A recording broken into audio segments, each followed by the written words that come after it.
Well, this is for August 31st, and we're wrapping up our 6-week venture into the book of Revelation. Blessings on your Labor Day weekend here. We are in Revelations chapter 21 and chapter 22, the new heaven. Now, this vision of Revelation makes a profound promise. Not that God will make new things, but that God makes all things that God has already made, well, they'll be made new. It's a promise not of destruction, but of renewal. God does not intend, as God did with Noah, to destroy and rebuild, but to take the beauty and potential of the things that God has already created and restore them to perfection and beauty as they were intended.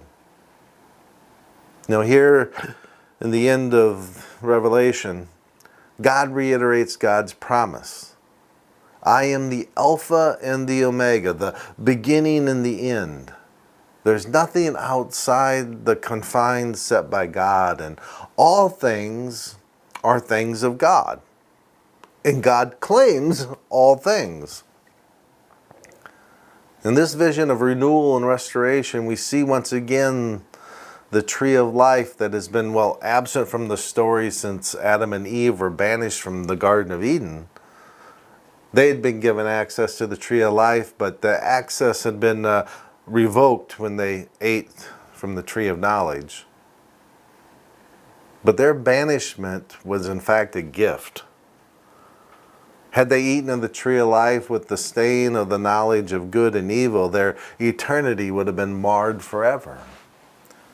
God will wait until the day that that their knowledge of good and evil be rewritten on all people and will be restored to the glory that God intended upon creation. And at that time, people will be given access once again to the tree of life, and its very leaves will be the agents of healing for the nations. The divisions wrought when nations were scattered will be erased, and all the nations will be one under God. In this promise, there's an acknowledgement that, we're not there yet. We still live with death and mourning and crying. We still live divided from others. We still live in darkness. But all of these can be endured because we know none of these is the last word. The promise of eternal healing and light is to be ours one day. And the reality of God's all-encompassing beginning and end is ours now. Years ago I was working exhausting hours with no end in sight. I had no money and no hours really reserved for a vacation. In this realm of life, PTO wasn't even a thing back then.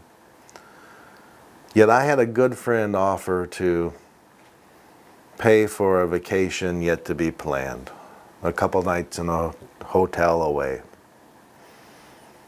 He said it's because the unpleasantries of the thankless hours can be more easily endured when there's something beautiful to look forward to.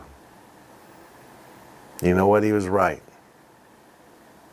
From that moment, I began envisioning the vacation. Every difficult working hour became less of a burden. Thank you, Don. You see, God's vision of renewal that heals nations, wipes tears, destroys death, and enlightens every waking moment.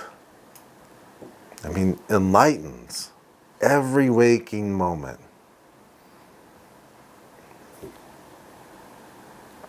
Especially when we go through unbearable pains of this world.